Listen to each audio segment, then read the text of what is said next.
পৃথিবীর ইতিহাসের এমন একজন সেনাপতির নাম জানেন যিনি জীবনে ১০০টিরও বেশি যুদ্ধ করেও একটিতেও হারেননি? রোমান আর পারস্য সাম্রাজ্যের বড় বড় বীরেরা যার নাম শুনলেই ভয় কাঁপতে শুরু করত, তিনি আর কেউ নন।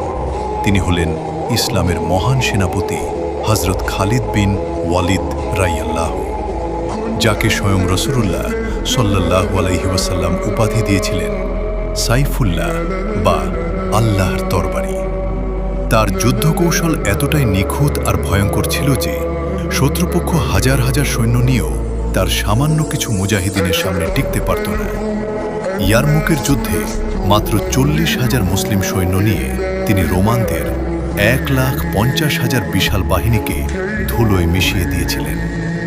পারস্যের সেনাপতিকে দেওয়া তার সেই ঐতিহাসিক হুমকি আজও ইতিহাস কাঁপায়, যেখানে তিনি বলেছিলেন, আমি এমন এক দল নিয়ে তোমাদের দিকে আসছি যারা মৃত্যুকে ততটাই ভালোবাসে যতটা তোমরা বেঁচে থাকাকে ভালোবাসো।